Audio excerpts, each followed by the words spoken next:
வெண்முரசு. வெண்முகில் நகரம் 77. பகுதி 16. தொலைமுரசு 2. வாசிப்பது சந்தீப். சாத்யகி படகில் வேனில் மாளிகையை அடைந்தபோது பின்மதியம் ஆகியிருந்தது. குளிர்காலக் காற்று சூழ்ந்திருந்தாலும் படகின் அடியிலிருந்து கங்கையின் இளவெம்மை கலந்த ஆவி எழுந்து கொண்டிருந்தது. அவன் படகின் விளிம்பில் கால் வைத்து நின்றபடி நீரை நோக்கிக் கொண்டிருந்தான். நீந்துகிறீர்களா இளவரசே? என்றான் குகன். நீந்துவதா? படகிலேயே குளிர்தாழவில்லை, நீர் வெதுமை கொண்டிருக்கும். இப்போது நீந்துவதை வீரர் விரும்புவதுண்டு. சாத்யகி, கங்கை எனக்கு பழக்கமில்லை என்றான். குகன் சிரித்து, பழக்கமில்லை என்பதனாலேயே நீந்தும் வீரர்களும் உண்டு என்றான். தொலைவில் காம்பிலியத்தின் ஒலிகள் ஒரு முழக்கமென கேட்டுக் கொண்டிருந்தன. குளிர்காலத்தில் பின்காலை நேரத்தில்தான் கங்காவர்த்தத்தில் உள்ள நகரங்கள் விழித்தெழுகின்றன. மெல்ல மெல்ல ஓசைகள் சூடேறி முன்மதியத்தில் உச்சம் கொள்கின்றன. பின்மதியத்திலேயே நகரம் அடங்கத் தொடங்கிவிடும். மாலையில் நகரத்தெருக்கள் ஓய்ந்துவிடும்.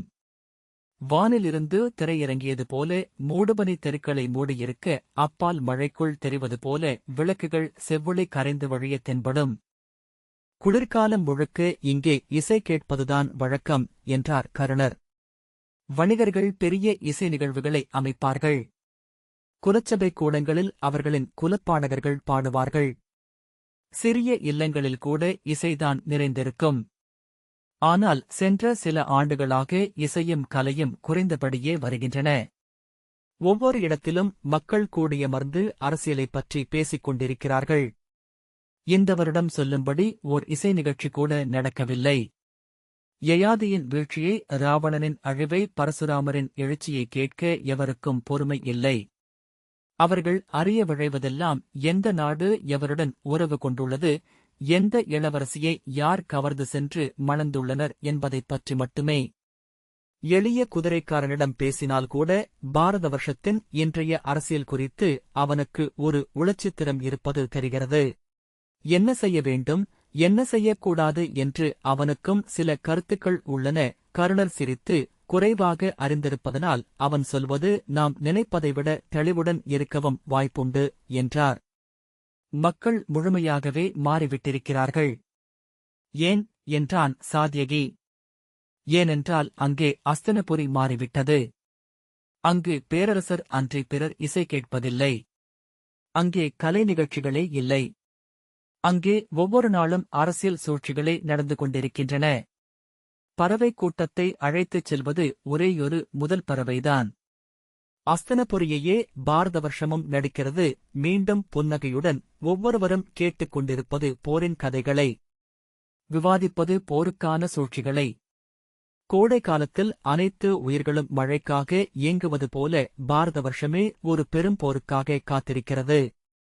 பல்லாயிரம் நெஞ்சங்கள் விண்ணை நோக்கி போரை கோருகின்றன. தெய்வங்கள்தான் மானுடர் மேல் கொண்ட கருணையால் சற்று தயங்கிக் கொண்டிருக்கின்றன என்று தோன்றுகிறது என்றார். வேனில் மாளிகையின் படித்துறையில் படகுகள் ஏதும் இருக்கவில்லை. அவன் படகு அணுகியதும் காவலன் ஒருவன் வந்து கொடியசைத்தான். அவன் இறங்கிக் கொண்டதும் உள்ளிருந்து மாளிகைச் செயலன் சிசிரன் வெளியே வந்து காத்து நின்றான். சாத்யகி இறங்கியதும் சிசிரன் அருகே வந்து வணங்கி, வருக இளவரசே என்றான். முறைமைச் சொற்களை சொல்லி வரவேற்று அழைத்துச் சென்றான். உள்கூடத்தில் அவனை அமரச் செய்து, தங்களுக்கு விடாய் தீர என்று குரல் தழைத்தான். அப்போதுதான் அங்கே பீமன் இல்லை என்பதை சாத்யகி உணர்ந்து கொண்டான். இளைய பாண்டவர் இங்கில்லையா என்றான். சிசிரன் இல்லை என்று குரல் தாழ்த்தி சொல்லி பொறுத்தருள வேண்டும் என்றான். எப்போது வீழ்வார்? என்ன சொல்லிச் சென்றார் என்றான். சிசிரன், இளவரசே, அவர் இன்று காலை கங்கையில் பாய்ந்ததை காவலர் பார்த்திருக்கிறார்கள். இதுவரை மீளவில்லை. எப்போது மீழ்வார் என்று தெரியாது. சென்ற முறை கங்கையில் சென்றவர் 2 நாட்களுக்குப் பின்புதான் திரும்பி வந்தார் என்றான். சாத்யகி புன்னகையுடன், இளவரசிகள் இங்குதான் இருக்கிறார்களா என்றான். சிசிரன் புன்னகைத்து, ஆம், அவர்கள் முதலில் அடைந்து திகைப்பும் துயரும் இப்போது மறைந்துவிட்டன. அவர்கள் இருவரும் தங்களுக்குள் பகடையாடியும் பாடல் பாடியும் மகிழ்வுடன் இருக்கிறார்கள் என்றான். நான் வருவது இளவரசருக்கு தெரியும் அல்லவா என்றான் சாத்யகி. தெரியும். நேற்றே சொல்லிவிட்டேன் என்றான் சிசிரன். சாத்யகி சற்று ஏமாற்றம் அடைந்தான். பாண்டவர்களுக்குத்தான் முதன்மைச் செய்தி வந்திருக்கும் என்று திருப்பதி சொன்னதை நினைவு கூர்ந்து மெல்ல அசைந்து அமர்ந்து நான் காத்திருக்கிறேன் என்றான். இந்நீர் கொண்டு வரச் சொல்லலாமா? சாத்யகி தலையசைத்தான். சிசிரன் சென்றபின் சாளரம் வழியாக தெரிந்த மரத்தின் இலையசைவை நோக்கிக் கொண்டு அமர்ந்திருந்தான். இந்நீர் வந்தது. அதை அருந்தியபின் அமர்ந்திருந்தபோது எத்தனை நேரம் அப்படி அமர்வது என்ற எண்ணம் வந்தது. சற்று நேரம் அமர்ந்திருந்ததை பதிவு செய்தபின் கிளம்பிவிடலாம் என எண்ணினான். கிளம்பிவிடலாமென எண்ணியதுமே நேரம் அழுத்தத் தொடங்கியது. அவன் எழப்போகும்போது படிகளில் யாரோ இறங்கி வரும் ஒலி கேட்டது. வளையல்களும் சிலம்புகளும் ஓசையிட பட்டாடை சரசரக்க அணுகி வரும் இளவரசிகளை உணர்ந்து அவன் எழுந்து நின்றான். முதலில் வந்தவள் நீண்ட முகமும் நீளமான கைகளும் கொண்டிருந்தாள். அவள் புருவங்கள் நன்றாக மேலெழுந்து வளைந்திருந்தன. மேலுதடும் சற்று தடித்து மேலே குவிந்திருந்தது. விரியாமல் ஒடுங்கிச் செறிந்த தோள்கள். புடைத்த கழுத்தெலும்புகள் மேல் மணியாரம் கிடந்தது. உயரமான உடல் வளைவுகளில்லாமல் இருந்தாலும் நடக்கும்போது அவள் வளைந்து வளைந்து வருவது போல தோன்றியது. பின்னால் வந்தவள் அவளுடைய தோளுக்குக் கீழேதான் உயரமிருந்தாள். பால் வெண்ணிறமும் கரியனுரை போன்ற சுருண்ட கூந்தலும் பளிங்கு நீலக் கண்களும் கொண்டிருந்தாள். அகன்ற பெரிய இதழ்களும் தடித்த தோள்களும் தயக்கமான அசைவுகளுமாக காமரூபத்து வெண்பசுக்களை நினைவுபடுத்தினாள். அப்படியென்றால் முதலில் வந்தவள் குதிரை என சாத்யகி எண்ணிக்கொண்டான். முதலில் வந்தவளின் நிழலில் இரண்டாமவள் வந்தது போல தோன்றியது. சாத்யகி, இளவரசிகளை வணங்குகிறேன். நான் யாதவனாகிய சாத்யகி, துவாரகையின் தூதன். தங்கள் அழகிய பாதங்கள் தொட்ட மண்ணை நோக்கும் பேறு பெற்றேன் என்றான். நான் காசி நாட்டு இளவரசி பலந்தரை என்றாள் நீண்ட முகமுடையவள். நீளமான விரல்கள் கொண்ட கைகளால் காற்றில் பறந்த மேலாடையைப் பற்றி சுழற்சி இடையில் அமைத்தபடி யாதவ இளவரசரை சந்தித்தது எனக்கும் நிறைவளிக்கிறது. அமர்க என்றாள். இவள் சேதிநாட்டு இளவரசி பிந்துமதி. சாத்யகி அவளை மீண்டும் வணங்கினான். அவர்கள் அமர்ந்தபின் தானும் அமர்ந்து கொண்டான். பலந்தரை தன் நீளமான கூந்தலை எடுத்து முன்னால் போட்டுக்கொண்டாள். அதை இடக்கையால் சுழற்றிக் கொண்டிருந்தது அவள் பதற்றம் கொண்டிருப்பதைக் காட்டியது. அவர்கள் அமர்ந்த முறையிலேயே வேறுபாடிருந்தது. பலந்தரை இருக்கையின் கைப்பிடத்தில் இரு கைகளையும் வைத்து நிமிர்ந்து அமர்ந்தாள். பிந்துமதி இருக்கையின் ஒரு பக்கமாக வலது கைப்பிடத்தில் இரு கைகளையும் வைத்து உடலை ஒடுக்கி அமர்ந்தாள். பலந்தரை, துவாரகையிலிருந்து யாதவ இளவரசரின் தூதராக வந்தீர்கள் என்றார்கள் என்றாள். ஆம் இளவரசி என்றான் சாத்யகி. நீங்கள் காலையிலேயே இங்கு வருவீர்கள் என்று எதிர்பார்த்தேன். சாத்யகி அவள் என்ன சொல்ல வருகிறாள் என ஒரு கணம் எண்ணிய பின் சொற்களை தொகுத்துக் கொண்டு, முறைமைப்படி நான் அமைச்சரைத்தான் முதலில் சந்திக்க வேண்டும். அவரது சொற்படி இளவரசியை சந்தித்தேன் என்றான். பலந்தரை இடைமறித்து, எந்த முறைமைப்படி என்றாள். சாத்யகி திகைத்து, அரசிளங்குமரி எனத் தொடங்க, இளவரசே, முறைமைப்படி என்றால் நீங்கள் அமைச்சரை சந்தித்த பின்னர் பட்டத்து இளவரசரையோ அல்லது இணையமைச்சரையோ சந்தித்திருக்க வேண்டும் என்றாள். சாத்யகி, ஆம், ஆனால் அவர்களை இன்று மாலையில் அரசவைக் கூட்டத்தில் என்று சொல்லத் தொடங்க அவள் மீண்டும் இடைவெட்டி, மகளிரை சந்திப்பதற்கு எந்த முறைமையும் இல்லை என்றாள். சாத்யகி ஒன்றும் சொல்லவில்லை. அது அவளுக்கு தன்னம்பிக்கையை அளிக்க குரலை உயர்த்தி அரசவையில் பேசுவது போல, ஆகவே அது முறைமைச் சந்திப்பு இல்லை. அதை மறுத்துவிட்டு நீங்கள் இங்கு வந்து இளைய பாண்டவரையோ அல்லது யாதவ அரசியையோ சந்தித்திருக்க வேண்டும். அதுவே முறை என்றாள். சாத்யகி, பொறுத்தருள்க என்றான். வந்திருந்தால் இளைய பாண்டவரை சந்தித்திருக்கலாம். இப்போது அவர் இங்கில்லை. எப்போது வருவார் என்றும் தெரியாது. காலையில் உங்களை அவர் எதிர்பார்த்தார். இல்லையாடி? சாத்யகி திரும்பி பிந்துமதியின் விழிகளை நோக்கியதுமே அது போய் என அறிந்து கொண்டான். பிந்துமதி ஆம் என்று தலையசைத்தாள். அவர் கிளம்பிச் சென்றதே கூட சினத்தால் இருக்கலாம். பெரும்பாலும் அவர் திரும்பி வரப்போவதில்லை. சாத்யகி சோர்வுடன் நான் என்று மீண்டும் தொடங்க நான் ஒன்றும் சொல்ல விழையவில்லை. இது அரசியல். எங்களுக்கு அதில் எந்தப் பங்கும் இல்லை என்றாள். நீங்கள் இளைய பாண்டவரின் சினத்திற்கு ஆளாகாமலிருக்க என்ன செய்திருக்கலாம் என்று மட்டும்தான் சொன்னேன். சாத்யகி பெருமூச்சு விட்டு பொறுத்தருள்க என்றான்.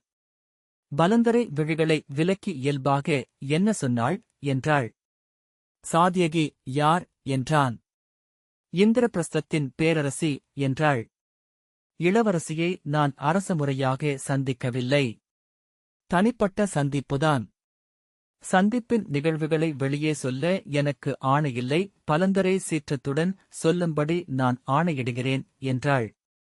சாத்யகி பேசாமல் அமர்ந்திருந்தான். சொல்லும். சாத்யகி தலைவணங்கி இளவரசி, நான் தங்கள் ஆணைகளை ஏற்கும் நிலையில் இல்லை என்றான். அப்படியென்றால் நீர் யார்? நீர் இளைய பாண்டவருக்காக வந்த தூதன் அல்லவா? சாத்யகி மீண்டும் தலைவணங்கி நான் துவாரகையின் தூதன். இளைய பாண்டவருக்கும் இளவரசிக்கும் செய்தி கொண்டு வந்தவன். அச்செய்திகளை மாறி மாறிச் சொல்ல இளைய யாதவரின் ஒப்புதல் இல்லை. என்னை பொறுத்தருள வேண்டும் என்றான். பலந்தரை உரக்க, நீர் அவளை சந்தித்த போது என்ன நடந்தது என்று எனக்குத் தெரியும். அவள் மாயையில் விழுந்துவிட்டீர் என்று சொல்ல சாத்யகி திகைத்து விழுதூக்கி அவளை நோக்கினான். அவள் முகத்தில் இருந்த சினத்திற்கு மாறாக அவளுடைய கொடி போன்ற கைகள் பதைப்புடன் ஒன்றை ஒன்று பற்றிக் கொண்டு நெளிந்தன. அவன் பணிவும் உறுதியும் கலந்த குரலில், இளவரசி, தாங்கள் இளவரசிக்குரிய முறையில் பேசவில்லை என்றான். ஆம், பேசவில்லை. ஆனால் நான் உண்மையை பேசுகிறேன் என்று அவள் மூச்சிறைக்க கூவினாள். உண்மையை பேசவில்லை. உங்கள் உணர்வுகளை பேசுகிறீர்கள். உணர்வுகளை பேசுவதற்கு அரசு சூழ்தலில் இடமேதும் இல்லை என்றான் சாத்யகி. தாங்கள் சொல்வது தாங்களே எண்ணிக்கொள்ளும் வெறும் கற்பனைகள்தான் இளவரசி.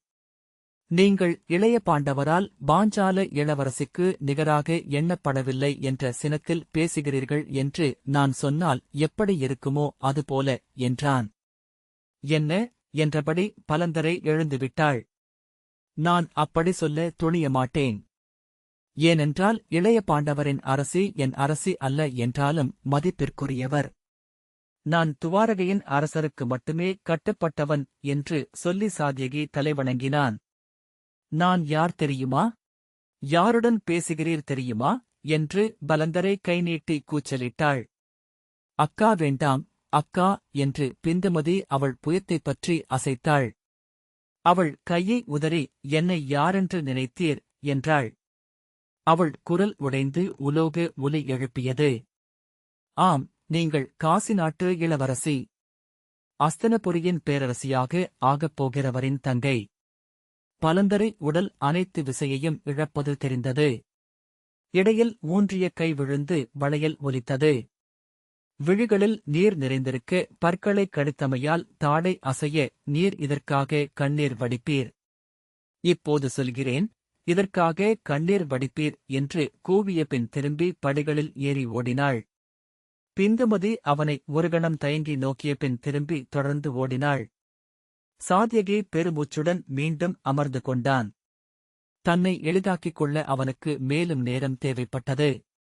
சில கணங்கள் உடைந்த எண்ணங்கள் அவன் வழியாக கடந்து சென்றபின் அதை சொல்லியிருக்கக் கூடாதென்று உணர்ந்தான். மெல்ல மெல்ல அந்த இரு இளவரசிகள் மீதும் ஆழ்ந்த இரக்கம் ஏற்பட்டது. எளிய பெண்கள். கிளம்பிச் சென்றுவிட வேண்டும் என்று நினைத்தான். ஆனால் அதுவும் உடனடியாக சரி என்று தோன்றவில்லை. சினத்துடன் சென்றதாக ஆகிவிடலாம். சிசிரனை அழைத்து சற்று நேரம் பேசிக் கொண்டிருந்து விட்டுத்தான் செல்ல வேண்டும். ஆம், அதுதான் முறையானது. அவன் எழுந்தபோது படகு வந்து படித்துறையில் நிற்பதை சாளரம் வழியாகக் கண்டான். அதிலிருந்து குந்தியும் ஓர் இளவரசியும் இறங்க சிசிரன் சென்று வரவேற்று முகமன் சொல்லிக் கொண்டிருந்தான். சாத்யகி வெளியே சென்று கை கூப்பியபடி சிசிரனுடன் வந்த குந்தியை அணுகினான். வணங்குகிறேன் அரசி என்றான். குந்தி புன்னகைத்தபடி அருகே வந்து அவன் தலையில் கை வைத்து, இங்கு வந்துவிட்டாய் என்றார்கள். இங்கிருந்தே நீ அரசவைக்கு சென்றுவிடக்கூடும் என்று நினைத்தேன். ஆகவேதான் வந்தேன் என்றாள். அவன் சிரித்து, அன்னையே, என்னிடம் என்ன அரசு சூழ்தல்?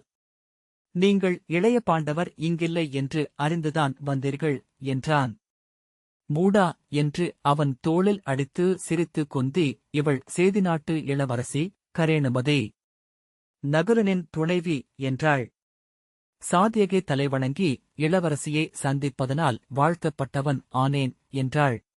அவள் அவனையே கூர்ந்து நோக்கிக் கொண்டிருப்பது போல தோன்றியது.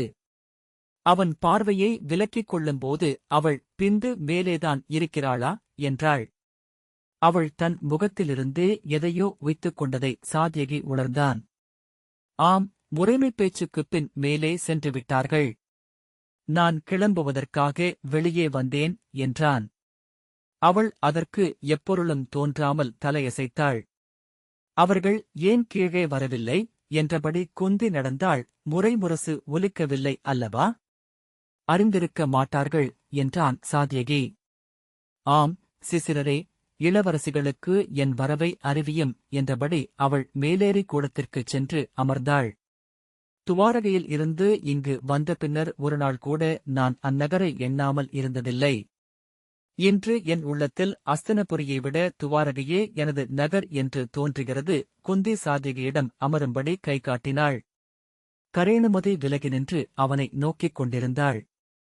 என்ன செய்தி என்று குந்தி இயல்பாக கேட்டாள். ஓலை என ஏதுமில்லை அரசி. வழக்கமான வாழ்த்துச் செய்திதான். அதை தங்களிடம் சொல்லும்படி சொன்னார். சற்று நிமிர்ந்து அமர்ந்து கொண்டு குந்தி எம் என்றாள். சாத்யகி கரேணுமதியை ஏறிட்டுப் பார்த்தான். குந்தி சொல், அவர்களும் தெரிந்து கொள்ளட்டுமே என்றாள். சாத்யகி தங்கள் நலனையும் பாஞ்சால இளவரசி நலனையும் பிற இளவரசியர் நலன்களையும் இளைய யாதவர் நாடுகிறார்.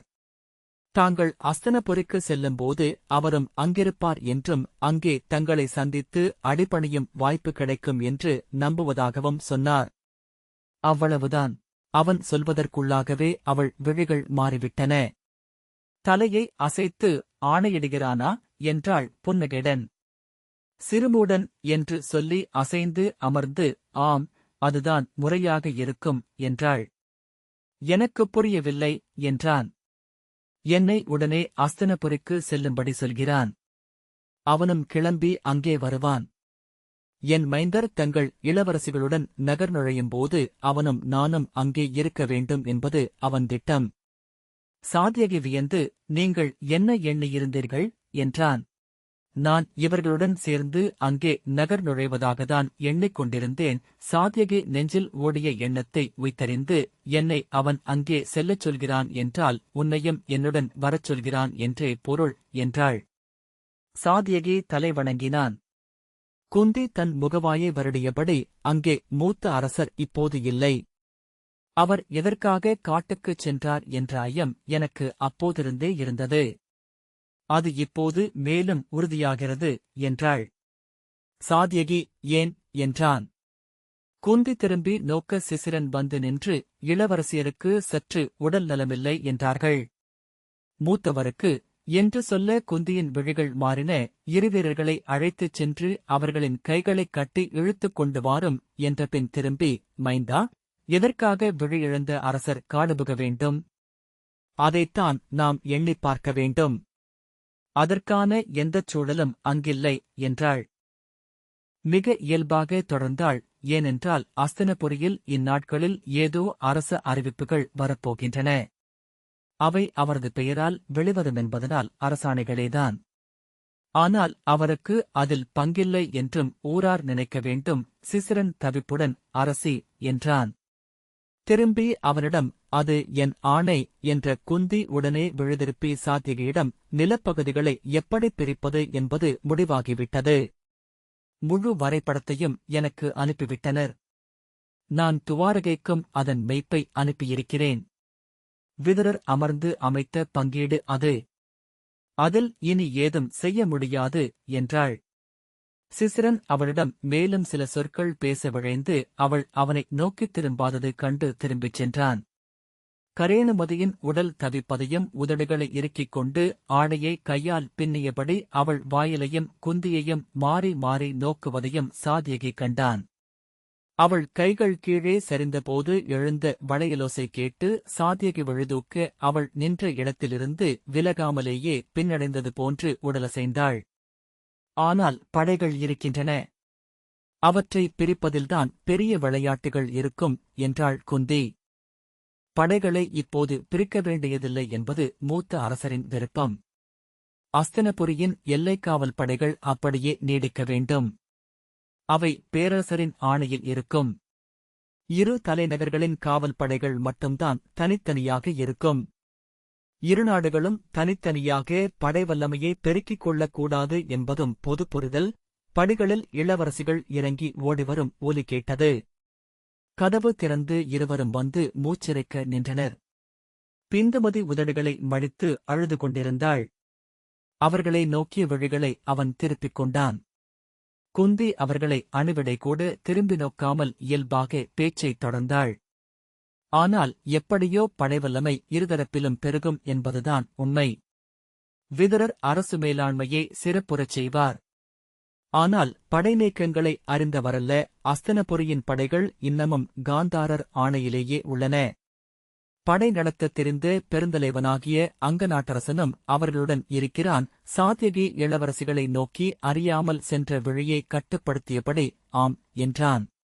அவன் நெஞ்சு படபடத்தது.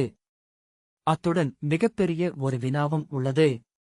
அஸ்தினபுரியின் படைகளில் பெரும்பகுதி காந்தாரர்கள். 47 வருடங்களுக்கு முன்னர் காந்தாரருடன் வந்து குடியேறியவர்களின் குருதி முளைத்துப் பெருகி உருவான படை அது. அவர்கள் இன்றும் காந்தார சொல்லுக்கே கட்டுப்பட்டவர்கள். அவர்களைத் தவிர்த்தால் அஸ்தினபுரியின் படை என்பது 1/3 பங்கே. சாத்யகி, அதில் பாதியைத்தான் நாம் பெறுவோமா என்றான். அதெப்படி என்று குந்தி புன்னகை செய்தாள். காந்தாரப்படை என ஒன்று இன்று தனியாக இல்லை. அவர்கள் அஸ்தினபுரியின் படைகளுக்குள் கலந்து உள்ளனர். சாத்யகி பெருமூச்சு விட்டான். உண்மையிலேயே மிகச்சிக்கலான நிலைமை அது என்று தோன்றியது. எல்லைக்காவல் பொறுப்பு அஸ்தினபுரியின் பேரரசரிடம் இருக்கும் என்பதற்கான உண்மையான பொருள் பெரும்படை சகுனியின் கையில் இருக்கும் என்பதுதான். அவர் தன் படைகளை இந்திரபிரஸ்தத்தை சுற்றி நிறுத்த முடியும்.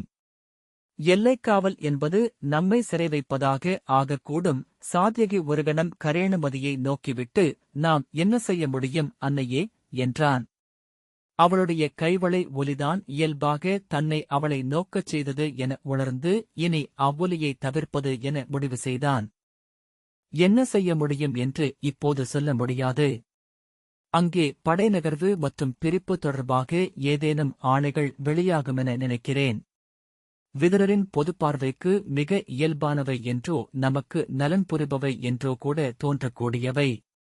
ஆனால் உண்மையில் நம்மை சிறை வைப்பவை. நாம் எழ முடியாது தடுப்பவை. அந்த ஆணைகள் வெளியாகும்போது மூத்த அரசர் அங்கிருக்க மாட்டார். அப்படியென்றால் அவை சகுனியின் ஆணைகளே. நாம் அங்கிருந்தால் நாம் என்ன செய்யக்கூடுமென பார்க்கலாம். கண்ணனும் அங்கு வருகிறான் என்றால் நம்மை எளிதில் அவர்கள் வென்று செல்ல முடியாது. சாத்யகி, அன்னையே, திருதராஷ்டிர மாமன்னர் தன் மைந்தர்களை கொல்ல முயன்றதாகவும் அவர்கள் உடல் உடைந்து மருத்துவசாலைகளில் இருந்ததாகவும் உளவுச் செய்திகள் வந்தன.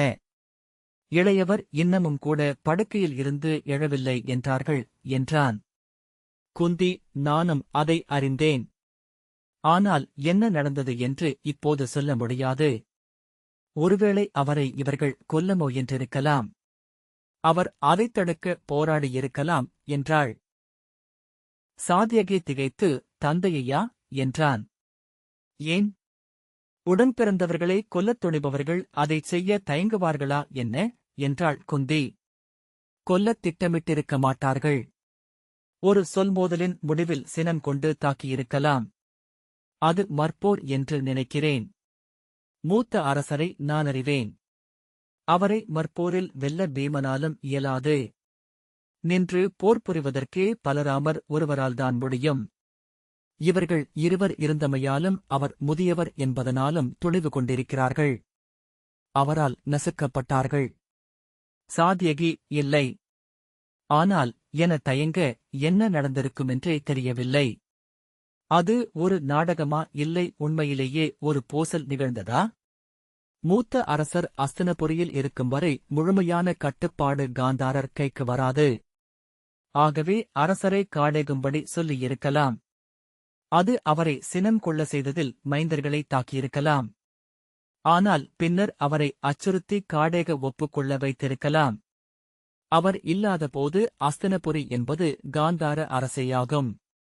இந்தத் தருணத்தை பயன்படுத்திக் கொண்டு சில முடிவுகளை அவர்கள் அறிவிக்கக்கூடும் என்றாள் குந்தி. சாத்யகி சில கணங்கள் தயங்கிவிட்டு, அப்படி ஒரு போர் நிகழ்ந்திருக்குமா அன்னையே? அங்கர் வேறு அங்கிருந்திருக்கிறார் என்றான். குந்தி அதுவரை அவளிடம் இல்லாத விரைவுடன் அவன் அவர்களை தடுக்க முயன்றிருப்பான். அதில் அவனுக்கும் புண்பட்டிருக்கலாம் என்றாள். சாத்யகி, நீங்கள் அவரை அறிவீர்களா என்றான். இல்லை, ஏன் என்று குந்தி கேட்டாள். நீங்கள் எவரையும் முறைமை மீறி சொல்வதில்லை. அங்கரை மட்டும் அவன் என்றீர்கள் குந்தி. அவன் சூதன், அவனுக்கென்ன முறைமை என்றபடி எழுந்து கொண்டாள். நீ இன்று மாலை அரசரை சந்திக்க வேண்டும் அல்லவா? ஆம் என்றபடி சாத்யகி எழுந்து, வெறும் முறைமை சந்திப்புதான் என்றான். அவையில் நாம் அஸ்தினபுரிக்கு செல்லவிருப்பதை நீயே சொல்லிவிடு. நாம் நாளை மாலையே செல்கிறோம் சாத்யகி. நான் இன்னமும் இளைய பாண்டவரை சந்திக்கவில்லை என்றான். அவனுக்காக காத்திருப்பதில் பொருளில்லை என்ற குந்தி, அவன் இங்கே அரண்மனையில் இருப்பது குறைவு என்றாள். அறியாமல் ஒரு கணம் பலந்தரையை நோக்கிய சாத்யகி விழிகளை திருப்பிக் கொண்டான். இவர்கள் இருவர் இருந்தாலும் அவன் உணர்வது ஏதோ ஒரு குறையை மட்டுமே. சாத்யகி எந்த எதிர்வினையும் முகத்தில் தெரியாமலிருக்க முயன்றான். குந்தி திரும்பி பலந்தரையை நோக்கி அவள் முகத்திலிருந்த பதைப்பை அறியாதவள் போல, நானும் இவனும் நாளையே அஸ்தினபுரிக்கு செல்கிறோம். நீங்கள் என்ன செய்ய வேண்டும் என்பதை நான் அங்கிருந்து அறிவிக்கிறேன் என்று புன்னகையுடன் சொன்னாள். பிந்துமதி உதட்டை இறுக்கியபடி தலையை அசைத்தாள். பலந்தரை நீர்பரவிய விழிகளும் இறுகிய முகமுமாக அசைவற்று நின்றாள். யாதவனுக்கு உங்கள் முறைமை வணக்கத்தையும் வாழ்த்துக்களையும் தெரிவியுங்கள். அவன் அரசரை சந்திக்கச் செல்கிறான் என்றாள் குந்தி.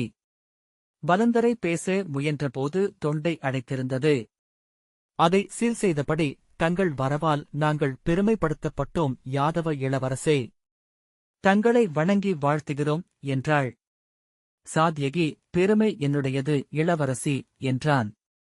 பின்னால் நின்ற பிந்துமதி மேலும் பலந்தரையின் பின்னால் மறைந்து அவள் சொன்ன அதே சொற்களை உச்சரிப்பு விளங்காமல் முணுமுணுக்க சாத்யகி தலை வணங்கி, இளவரசியின் சொற்களால் பெருமைக்குள்ளானேன் என்றான். அவன் திரும்பி கரேணுமதியின் சினம் நிறைந்த விழிகளை சந்தித்தான். இளவரசர் இங்கு வந்தமை எங்களை பேரரசிகளாக உணரச் செய்கிறது என்று அவள் சொல்ல, அவன் மெல்லிய திடுக்கிடலுடன் அவள் விழிகளை சந்தித்தான். தொன்மையான யாதவ பேரரசின் வாழ்த்தாகவே தங்கள் சொற்களை கொள்கிறோம். சாத்யகி குந்தியை நோக்காமலிருக்க கழுத்தை இறுக்கிக் கொண்டு, சேதி நாட்டுக்கும் யாதவர்களுக்கும் உள்ள உறவென்பது முறைமையால் ஆனதல்ல, குருதியால் ஆனது என்றான். அன்னை சுருததேவி அல்லவா யாதவர்களுக்கு முதல் கொடி? அவள் சொல்லிழந்து அறியாமல் அரைக்கணம் குந்தியை நோக்கிவிட்டு, ஆம், அது மகிழ்வூட்டுகிறது என்று பொருளில்லாமல் சொன்னாள். சாத்யகி குந்திக்கு மீண்டும் ஒருமுறை தலைவணங்கி விடை பெற்றான். இந்த வாசிப்பை கேட்டதற்கு நன்றி.